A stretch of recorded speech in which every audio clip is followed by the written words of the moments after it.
So we are here today, and I'm here to introduce, I'm very excited. I've been waiting a long time for this video to kind of come out and get made, I should say, and then go out to announce that the three of you are working as part of our Stonehouse team. And I guess I want to kind of start the conversation by saying the one thing that we have a lot of really good fortune here at Stonehouse is over time, we've just been adding good people.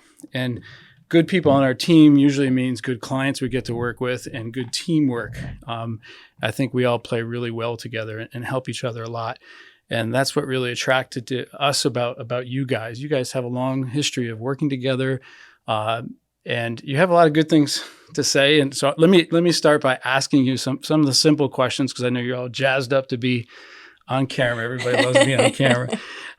Let me start, Larry. How long have you been just in the financial business in general? It's getting pretty close to 30 years now. 30 years. I don't know if I should compliment you or be like, oh. We'll say it's a compliment. You've learned a lot. I've outlived other people. Yeah. How about you, Jen? 23 years. 23 years. Mm-hmm. Lori? Well, I guess I'm the old person here at almost 37 years. So no, the most experienced person okay, in the financial business. That's we'll leave it at that. So, and now, do you guys you live in Bradford County?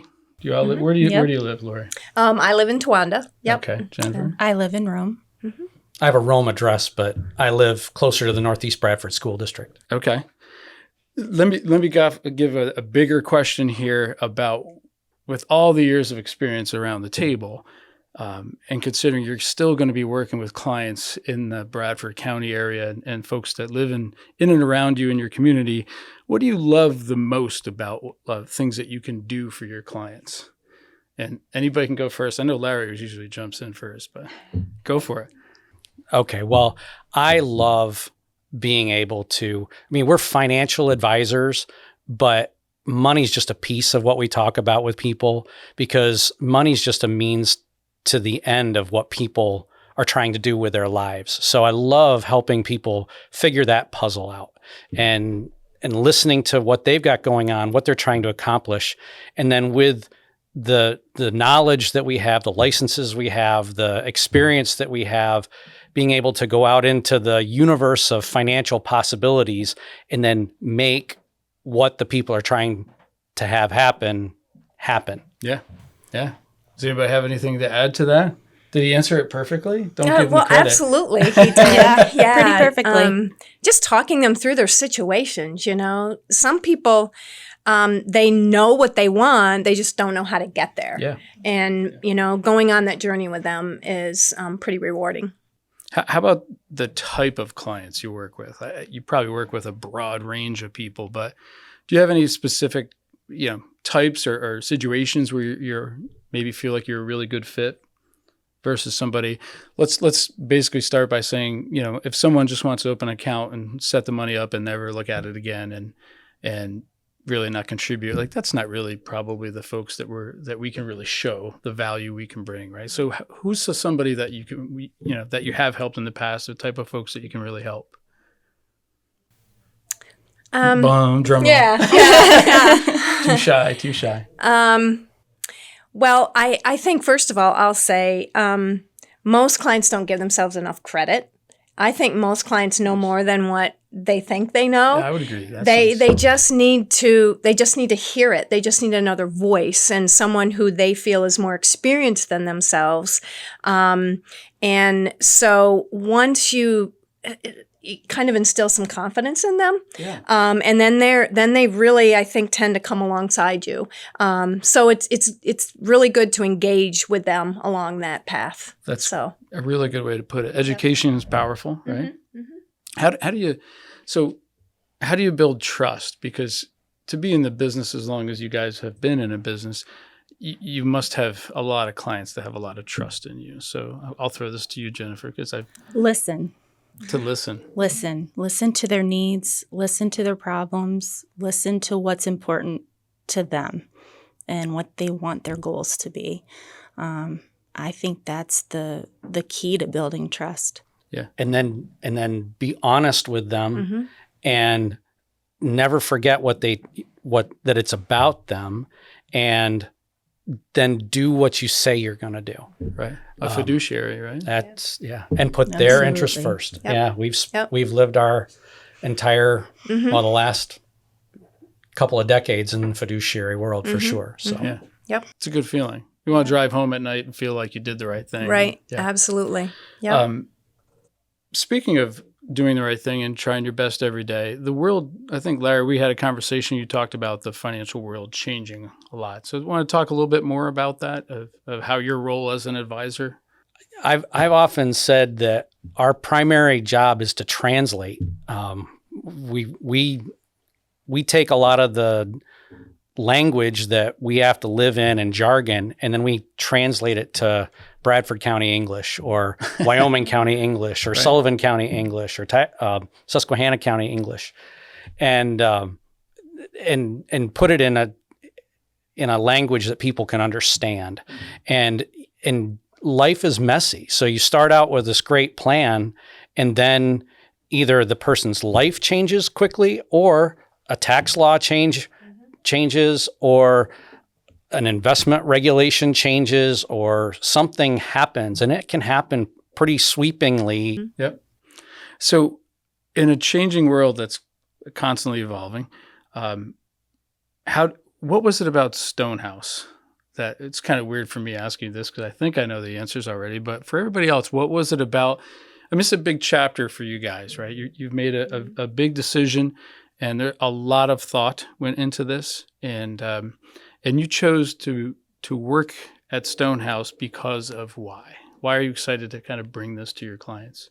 The care, I felt like the care within the team, and I feel like if the team cares about each other, they're going to care about their clients, and that's something I'm passionate about. Great. You could just feel that. And also, I think being on top of things is another thing that I felt like, they can turn things around pretty quickly. Yeah. And I feel that that's important to say that we're going to do something and to get that done for our clients.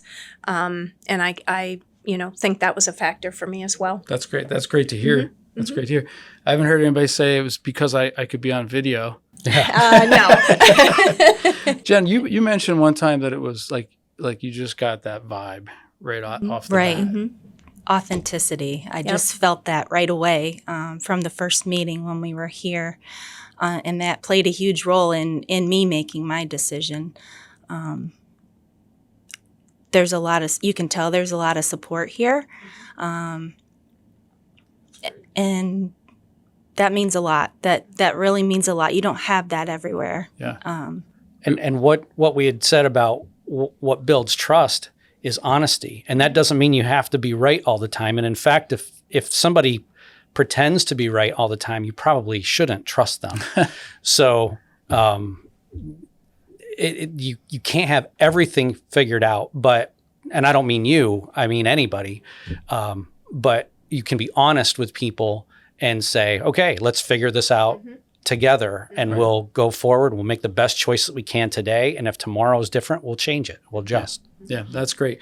That's really awesome to hear all that stuff. I love it. So let's talk about a couple of the technical sides of things. So portfolio management.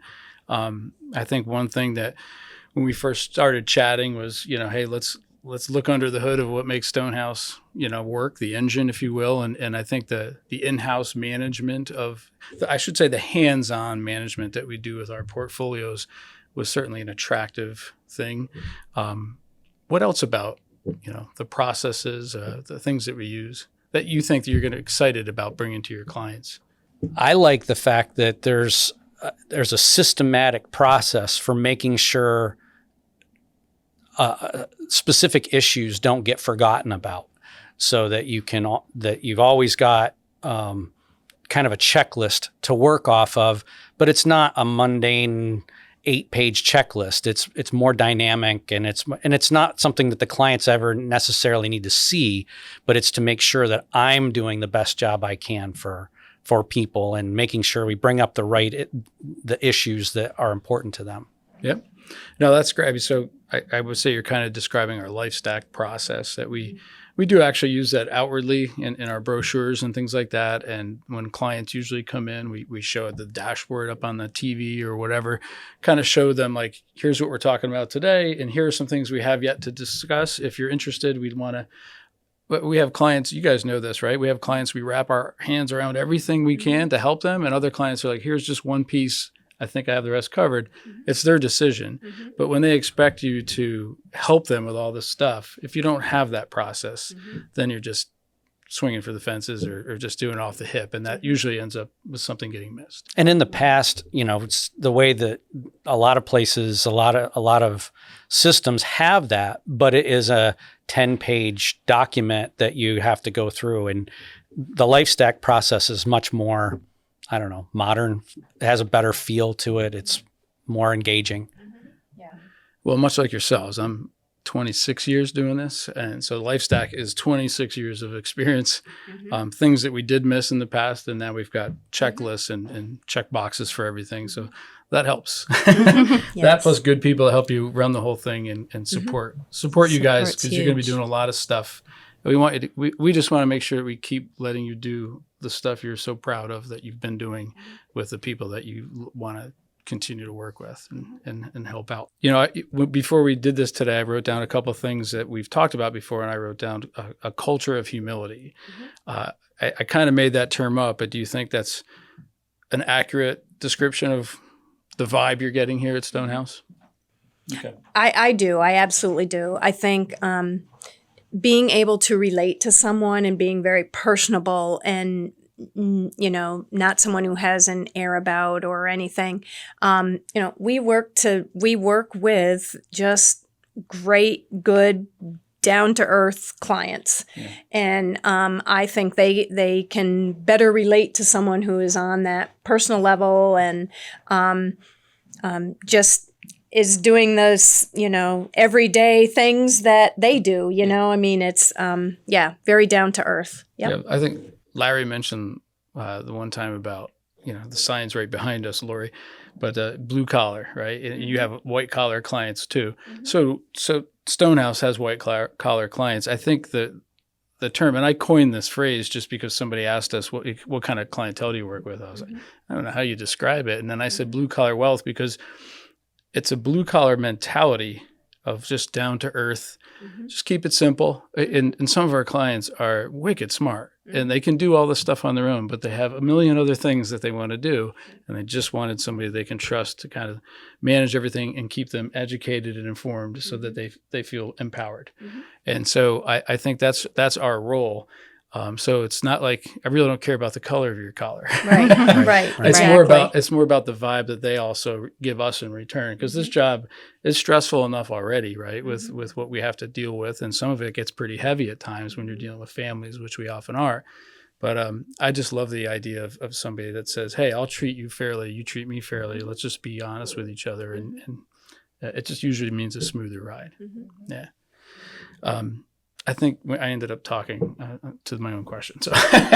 No, but I think the comments are very apt because, and I think that's why we've got a couple or 3 or 4 former financial advisors that are clients. Is that right? Yeah, that they know that you can't know everything. And so you've got to have that culture of humility to throw up your hand and say, I don't know, but I'll look into it. I'll get back to you. Yep. Yeah. And then you actually have to do that. Right. Right. Exactly. We have a process for that. So that's great. Well, I'm excited to get this thing going. So we have our office at SARE, 107 South Elmer. We have a new office going in Towanda at 319 Main Street. And you guys are probably going to be at those different offices at any given time and on the phones with your clients and helping them with their lives. Anything else you want to say for the good of the cause? You're going to have to sign autographs after that. I won't beg you to get on camera in the future, but I will ask you occasionally. So give it some thought. Okay. We are excited. I can't tell how excited everybody at Stonehouse is. And like I said in the very beginning of this video, it's just good people that, and people are saying like, how are you growing? It's not necessarily by design. It's just I think, good folks that really want to do the right thing for their clients and maybe have some things missing from what they're doing currently, that they look at us and spend a little time and say, that's what it's got to be a good fit, right? Mm-hmm. And I think it was from our perspective. It sounds like it is from yours. I'm excited. I think we're all excited. We I am all are excited. too. Yes. All right. Yep. Well, that's a good way. All for New one. journey. Yeah. Yeah. Thank you very much for doing this. And we'll probably do it again sometime in the near future. Okay.